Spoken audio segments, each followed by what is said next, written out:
São José do Rio Preto, uma cidade que tem 166 anos, uma cidade do interior com um pique de cidade grande.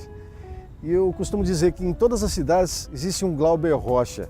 E hoje, aqui na TV Estilo, no programa Histórias de Rio Preto, nós vamos saber um pouquinho da história de Fernando Marques e de São José do Rio Preto. Ele que é bem parecido com o Glauber, na irreverência e na paixão. Ele vai contar um pouquinho da história para você. Vamos lá?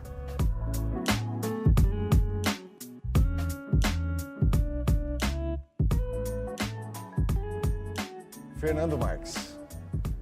Kleber, né? Grande prazer, né? Muitos anos. Muitos anos, né, Fernando? Muitos anos atrás e na frente, câmeras, né? Se Deus quiser. Agora um pouco da história, né? Apaixonado por Rio Preto, né, Fernando? Muito. 3 gerações, né? 3 gerações, para ter uma ideia. Meu bisavô chegou aqui em 1897. A cidade tinha 3 anos, a cidade, porque Rio Preto foi fundado em 1852. Só que a cidade mesmo nasceu em 1894. Foi quando foi criado o município de Rio Preto. Então, meu avô chegou 3 anos depois e já começou a participar de júris, já começou a ser uma pessoa importante. Comprou a Morro Pelado, ali ele era dele, tudo dele ali, a sede da tem até hoje. E meu avô nasceu, depois meu pai, quer dizer, então são 4, né, gerações. Tenho meu filho nascido aqui também. Quer dizer, a cidade era nada, né, quando praticamente aí chegou. Rio Preto tem uma história linda, né? Tem diferente das outras cidades, para a gente ver, né? Todo mundo fala, como é que nasce uma cidade? Como é que funda uma cidade? É simples, se você quer fundar uma cidade agora, você tem ali um sítio ali, eu quero fundar uma cidade aqui. Você vai lá, demarca onde vai ser o ponto zero, ali vai ser a igreja, você tem que doar para a cúria, nasce ali, ponto zero. Ali vai nascer a cidade, dali para lá vai ser a cidade. Rio Preto é diferente. Rio Preto, inclusive, não se pode ir tanto para lá, mas é através de uma lenda. Olha que coisa bonita. Tem uma história por trás de São José do Rio Preto. É uma história poética, uma história bonita, né? De falar que chegaram aqui os mineiros, né? Se perderam nas matas. A história é bem bacana, inclusive eu fiz uma sinfonia sobre isso, né? Que a gente ilustrou. Tem as ilustrações do Miguel Avo, que fez passo a passo a saída deles de Minas, passando por dentro do Rio Grande, muita chuva, eles chegaram. Aí por isso que chama Boa Vista, eles chegaram lá em cima e viram aquela Boa Vista. Avistaram lá de cima, lá em cima, e viram embaixo. Eles só sabiam na escritura de mão que eles tinham, que tinha 3 rios, o Rio Preto. Sim. E 2 rios que desaguavam, o Canela, que é onde está Andaló, e o Borá, que está na Badia, debaixo da Badia, né? Debaixo da Avenida Andaló, debaixo da Badia. Eles só sabiam isso. E vieram fazer o reconhecimento do local. Né? 2 irmãos, né? O Luiz Antônio da Silveira, o irmão dele, e um capataz, né? Eles se perderam nas matas aqui. Olha só que coisa poética. Então é estranho. A gente vê assim, geralmente uma cidade, as pessoas vêm atrás de pedras preciosas, minérios, sim. ou água. Sem dúvida. É o que tudo nasce por aí, né, Fernando? A gente precisa entender um pouquinho também. Tinha acabado aqui assim, estava aquela guerra do Paraguai, né? E muitos saíram para desbravar o estado de São Paulo. Porque aqui, por exemplo, você chegava de Minas Gerais, era um campo, que só tinha a primeira cidade, que era Jaboticabal. Sim. O resto não tinha mais nada aqui do estado de São Paulo. Então eles vieram com uma escritura de mão. A gente não se sabe até hoje, parece que foi feito um tipo de uma reforma agrária do Dom Pedro II, parece que fez uma reforma agrária e deu essas terras. Não se sabe se adquiriu, deu, é uma coisa meio estranha, né? Chegaram aqui para tomar conta. E vocês não sabem o tamanho do pedaço. O pedaço aqui é daqui até Araraquara praticamente. Era enorme. O Rio Preto foi depois desmembrando, mas é enorme o tamanho das terras. E gozado, eles chegaram aqui, como toda cidade tem um fundador, eles não foram fundador. Não foram Não, fundadores, porque eles chegaram aqui e foram se instalar ali perto de Guapiaçu, ali na boiadeira ali, não ficaram dentro da cidade de Rio Preto. Por isso que Luiz Antônio da Silveira não é reconhecido como fundador. 10 anos depois que chegou o filho do fundador de Ibirá, João Bernardino Seis Ribeiro, que assim diz que ele adquiriu uma casa na esquina, onde já existia a igrejinha. Já existia o povoado? Não, ele fez a primeira casa. A primeira casa? Porque os Silveiras, quando eles chegaram aqui, eles se perderam nas matas, né? Eles subiram, diz a coisa, que eles estavam ali perto do Rio Preto, ali onde é a Avenida Filadélfia. Eles estavam ali, né? Sabiam que tinha perto do Rio Canela, mais próximo do Rio Canela, que está debaixo da Andaló. Eles resolveram aventurar e começaram a subir para Maceno, que não existia nada, não era mato. Ali que eles se perderam. Nisso que eles se perderam, então eles ficaram desesperados, começaram a passar fome, sede, animais à noite, eles ficaram desesperados, como é que vai fazer? Aí foi o que eles fizeram, a promessa. Eles então começaram a rezar. Essa é a lenda. Essa é a lenda. É a lenda. Cada um falou, vamos rezar para o nosso santo protetor, para ver se a gente consegue sair daqui. E diz que Luiz Antônio da Silveira ajoelhou e rezou para o seu santo de devoção, que é São José. Falou que se conseguir sair daqui, eu vou doar um pedaço de terra aqui para começar um povoado, vou fazer uma igreja, se a gente sair dessa vivo. Foi nessa que diz que pousou um pássaro azul, pousou numa árvore.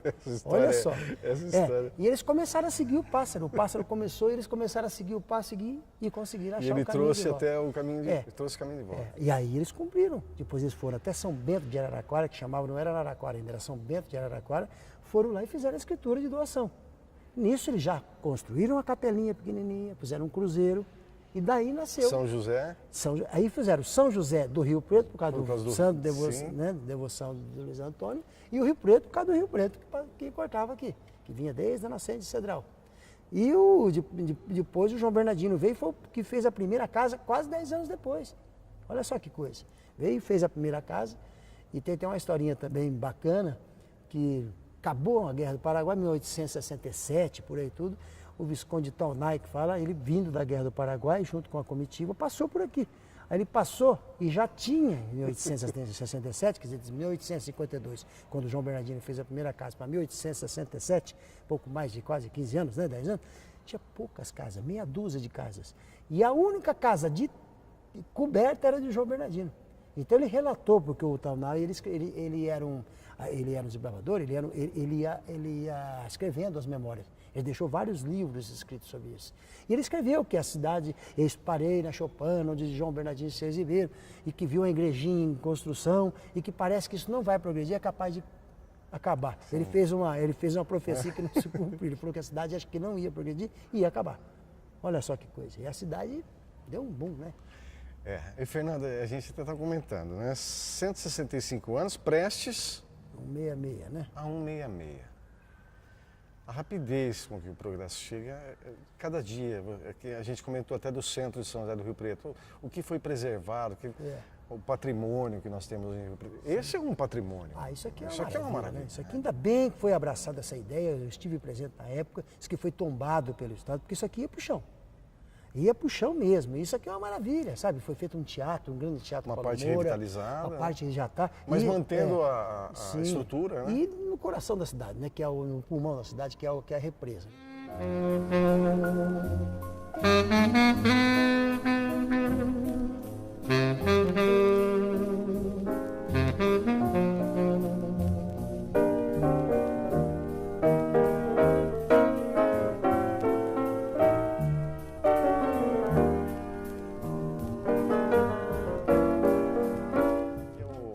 A Swift, onde passa o trilho.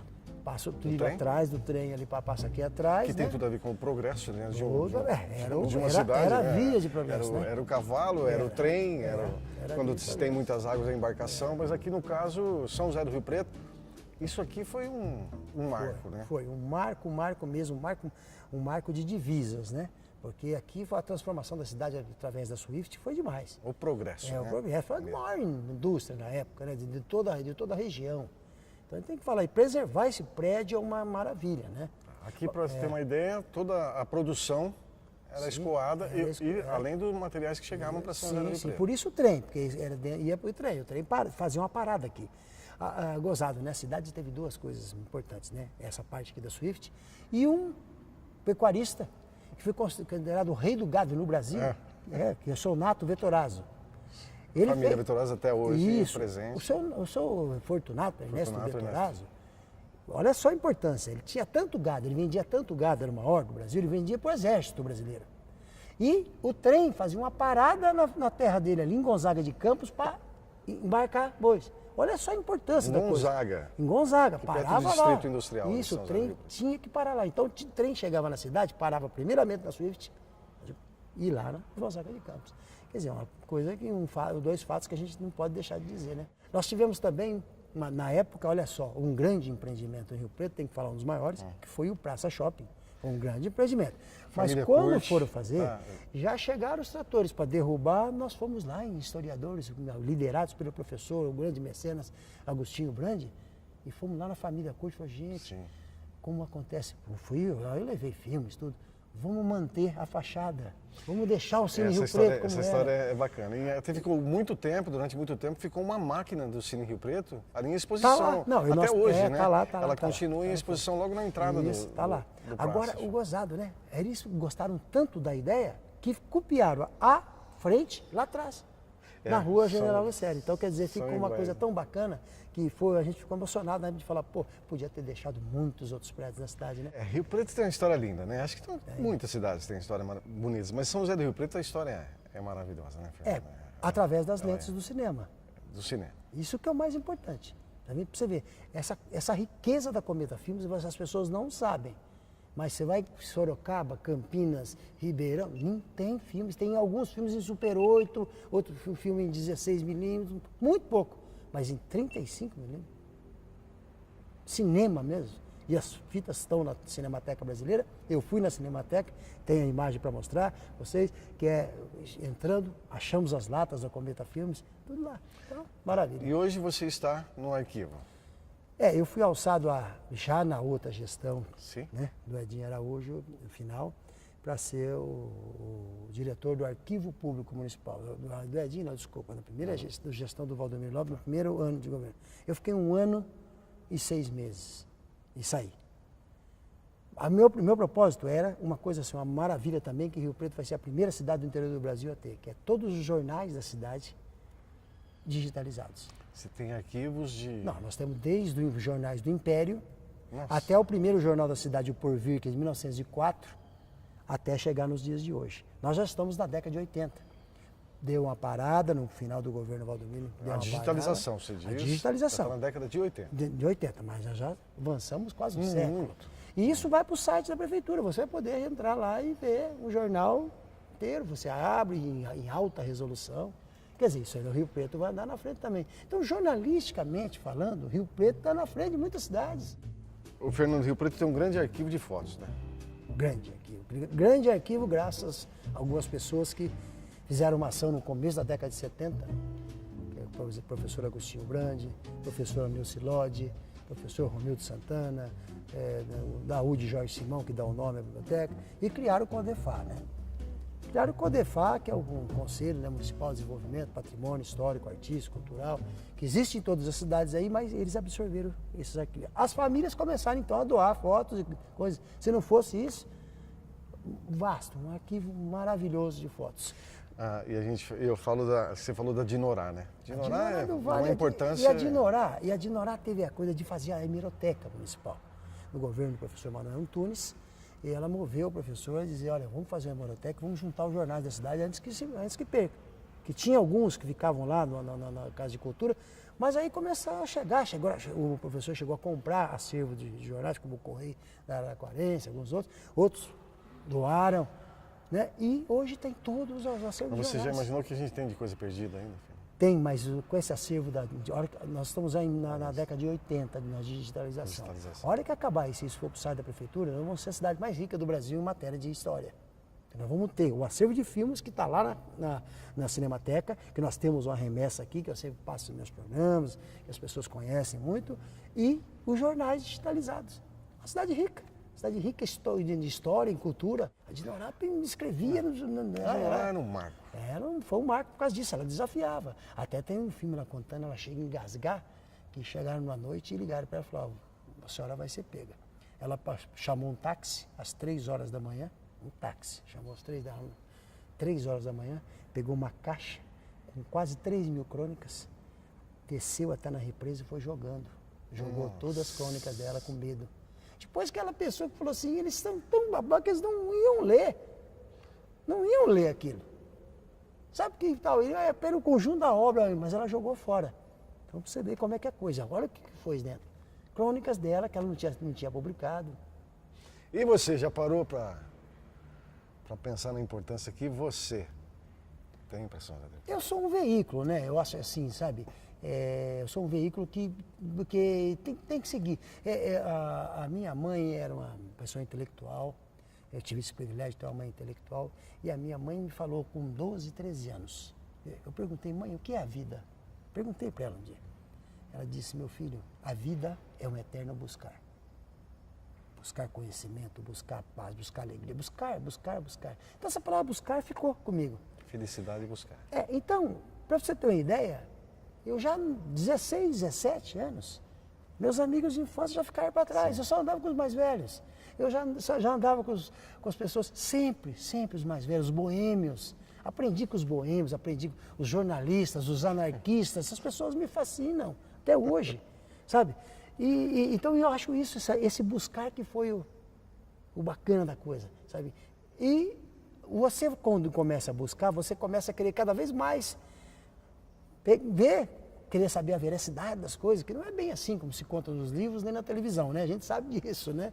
Não é bem assim. Sim. Quando você fala que Dom Pedro I era, isso não é nada. Tem alguns que dizem que a televisão é uma grande mentira. Então você vai atrás de quem? Dos intelectuais. Essas pessoas que estudaram, que foram afinco. Então essa é a minha posição. Então você fala de mim hoje, eu sou uma pessoa assim que eu busco estar perto dessas pessoas, busco me relacionar 24 horas com elas e para poder passar essa realidade mesmo que não estão aí nos jornais, né? Tem uma pessoa também da tua família que tem o pessoal tem um carisma, seu pai.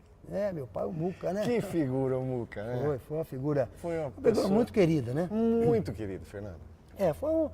Eu, por anos até, e vou ser sincero, eu bati um pouco de frente com ele, porque eu não entendia, mas depois que a gente vai buscando, que nem disse, ele foi buscar a felicidade dele, e foi buscar do jeito dele. Então a coisa dele era o futebol, era aquela coisa de fotografar, porque começou essa paixão minha por causa dele. Isso. Ele era fotógrafo da Gazeta Esportiva, ele era fotógrafo oficial da Correia Araraquarense, né? Começou por aí, filmava o Super 8, deixou as câmeras para mim, começou meu museu com isso. Então meu pai me ensinou muito isso. Era uma pessoa muito querida pelos amigos, por tudo. Muito querida, muito. Né? Mas assim, eu como essa pessoa que eu tenho também, a gente batia um pouco de frente, mas eu amava meu pai, claro, sem dúvida. Não, sem dúvida. Mas eu segui essa coisa dele, esse bichinho que me picou dessa coisa da fotografia, foi por causa dele. Eu preciso contar esse fato, porque é um fato assim lamentável, mas eu preciso contar. Um dos relacionamentos dele, ele separou da mulher, Eu me lembro a dor que ele sentiu, porque eu vou falar para vocês que estão em casa, isso não tem. Se você pegar uma faca, vai sarar, não vai? Às vezes você vai tomar um tiro, vai poder, sabe, vai tal. Ou às vezes até melhor morrer num caso desse, do que ficar paraplégico e tal. Mas essa pessoa pegou desse tamanho, 3 sacos, com mais de 20 mil negativos, jogou dentro do caminhão do lixo. Ele chorou por anos. Jogou os negativos que ele fez da história inteira. Jogou a alma dele. Jogou dentro do caminhão do lixo. Isso não tem aqui, isso é a crueldade. Nossa, então, nisso tinha fotos da cidade aqui, da região. Meu pai fotografava tudo de cima de prédios e tudo. Futebol amador, tinha mais de 10 mil fotos. Tudo foi jogado no lixo. Eu fico pensando se eu tivesse esse arquivo hoje dele. Tirou a alma dele. Tirou a alma dele. Ele tirou o chão dele. Eu imagino fazer isso comigo. Engraçado, na época você podia até não entender tanto, mas hoje você deve sentir muito isso. Né? Eu sinto assim, quando eu vou para abrir uma lata de um filme, eu não tenho como recuperar, eu choro. Porque eu falo, eu não vou poder ver isso. Quando eu fui pegar as latas do Jaime, Nicolau Giovanni, Dona Déia, viu a minha expressão. Eu chorei, porque mais da metade estragou. Estragou e eu falei, gente, eu não quero nem saber o que é o conteúdo. Porque eu fiquei assim, sabe, mas também fiquei feliz com aquelas que a gente conseguiu salvar. Que nós já estamos com uma já teleassinada aí. Vai ser um presente para a cidade. Logo nós vamos dar um presente. Você não contou, mas uma hora você vai falar. Vai ter um presente para a cidade, aí a gente vai... Fernando, até no começo da entrevista, né, do documentário, eu falei que fiz uma referência ao Glauber Rocha e Fernando Marx. Não pela referência, mas pelo amor. É mais ou menos isso, né? É um amor, a paixão. A reverência dele eu posso dizer que eu tenho, mas o Glauber, o Glauber fazia ficção, sabe? Ele fazia... O Glauber foi um gigante. É um gigante, é um ídolo. É que claro. toda cidade tem o seu. A gente fala Glauber Rocha, mas não porque... Uma referência. Não, mas a referência, além de dar paixão pelo cinema, que ele inventou aquela frase, né? Uma câmera na mão e ideia na cabeça. E é isso que a gente faz. Você faz isso hoje também. Está assim, né? Mas a gente não fez muito disso? Muito. Uma câmera na mão. Apesar de que o mercado exija de uma outra forma, mas hoje ainda a gente faz isso. Sim, mas hoje se grava com celular, hoje se grava com qualquer coisa, mas antigamente era uma câmera na mão, que você não sabia o que estava fazendo, você não tinha referência. Então é difícil, então era uma ideia na cabeça que você ia filmar. Então essa coisa que você fala do Glauber, essa irreverência do Glauber que eu sou, essa boemia do Glauber eu tenho também, mas é quem sou eu comparado com o Glauber. Não, mas é que eu quis dizer que toda cidade tem o seu Glauber, né? Pela paixão, pela reverência. Toda cidade né? tem alguém que tem essa coisa de ter uma câmera na mão, ou uma caneta na mão, ou uma ideia na cabeça. E um rascunho que, diga-se de passagem, que ninguém, por favor, não jogue fora, né? Porque, veja bem, nós temos pessoas aqui na cidade, tem gente que tem 10, outro tem 100, outro tem 1000 imóveis. Essas pessoas vão morrer, não vão levar isso, e daqui a pouco as pessoas não vão saber quem são mais eles. Cachorro não tem gaveta? Então eu digo assim que eu acho que eu vou passar para a história da cidade. Sim, vou ser lembrado depois, é o que eu quero fazer. Por isso que eu estou montando um museu da imagem do som, para eu deixar isso para a cidade. Eu quero deixar, e todas as peças funcionando, para essas pessoas saberem como Vocês é que estão vendo a imagem do museu, olha que coisa linda. São peças, eu tenho mais de 500 peças do museu, com câmeras e projetores e tudo que vocês pensam. Máquinas fotográficas. Tudo. É muita coisa, mas mais é o acervo que eu tenho de docs, de fotos, isso aí. Só esse do Jaime que eu recebi agora. Eu recebi, por exemplo, o maior documentarista da região, o Santana, Aparecido de Santana, morreu, a família foi lá e me doou as latas, mais de 300 latas de filme Super 8, 16 minutos. Você está em casa aí, está assistindo a gente. É isso aí. É de família tradicional, ou mesmo, não sabe por quê, mas chegaram algumas latas dessas na sua mão e você nem sabe o que fazer. É verdade. Tá Traz aí, pra né, gente, leva pra gente no arquivo público, lá no museu, porque às vezes, e até é gozado, é bom você falar, Kleber, às vezes vou dar uma palestra, eu levo na mão uma fita cassete, um rolinho de filme, uma fita de rolo, e eu pego com as crianças, tá vendo isso aqui? Sabe o que é isso? Não. Então, às vezes vocês vão achar isso aí na gaveta e vão achar que isso aqui é uma porcaria, isso aqui é uma história. Então, por favor, se vocês acharem isso aqui em casa, isso aqui é uma fita cassete que toca assim, eu coloco assim, olha, aí leva um gravador de rolo, nossa, entendeu? Até a fita de VHS, falando, né? até uma fita de VHS já tem que mostrar para as crianças, porque às vezes vai jogar fora a história e não está sabendo. Isso é que é importante, você tem que chegar nas escolas, as crianças e mostrar por isso que eu quero fazer um museu com tudo funcionando. A pessoa, nossa, é assim que funcionava? Você rebobinava uma fita com um lápis, Ninguém sabe que punha a caneta, a Bic, famosa caneta Bic. A Bic ali, então é muita coisa. A gente tem que mostrar isso para as crianças. É no nosso auto-reverse. Para não jogar fora, para não jogar fora a história. Porque é capaz de jogar fora a história sem saber, joga fora. Tem gente que joga. Já peguei coisa em caçamba, já peguei fotos em caçamba, peguei tanto de fotos assim em caçamba. Não pode, gente. E o valor é imensurável, né, Fernando? O valor histórico não tem preço. Como é que você vai contar a história de um povo sem... Como é que você vai voltar 160 anos atrás? Até eu assisti um documentário do Stroh, né? O Claude Stroh, lá, o francês, que veio ser o primeiro professor da USP em São Paulo, e ele chegou e, na hora que ele viu o mapa do Brasil, que tinha para cima aquela coisa assim, ele falou, vocês conhecem o Brasil? Não. Como não? Não, é 1920. Ele pegou no estado de São Paulo, a prefeitura, e conseguiu uma expedição e foi filmar, até no Xingu. Ao que ele voltou, ele falou, agora eu sou um homem rico. Ele filmou tudo aquilo com uma maravilha. Ele foi ver que o Brasil era grande e o Brasil não conhecia o Brasil. O Brasil nunca foi o Brasil, como diz a música, né? Aí ele voltou 50 anos depois, 40 anos depois, acho que foi, ele voltou com um livro que ele fez, com as fotos, que ele levou o Farcas para fazer as fotos, né? Fotógrafo. Quando ele abre, tá lá, ele foi na mesma tribo dos índios, ó, que ele abre os livros e começa a mostrar os pais desses índios, eles começam a rolar no chão e chorar.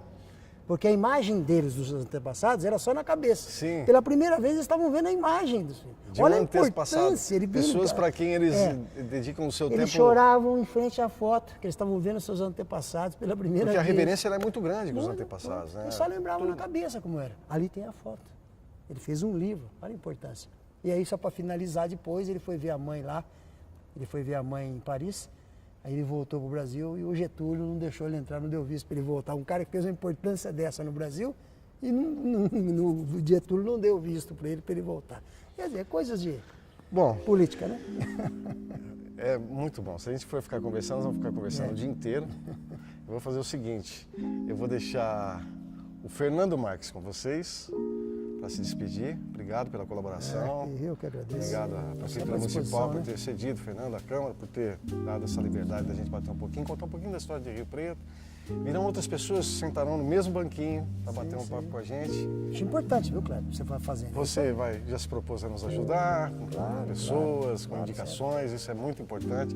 E a gente vai começar a montar um acervo nós aqui, Fernando. Vou deixar você à vontade. Eu vou pegar o meu banquinho e sair de fininho. Legal. Agora é com você, Fernando. É um prazer, né? Prazer. Kleber é um amigo de longa data e essa luta da gente fazer história através das lentes é uma maravilha, né?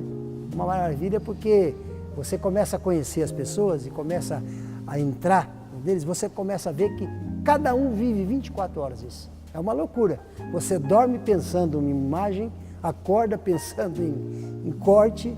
A vida acho que para mim, que nem se for perguntar para mim qual é a frase, né? A minha vida é em preto e branco. Eu sou do tempo do preto e branco. É isso aí. É um prazer.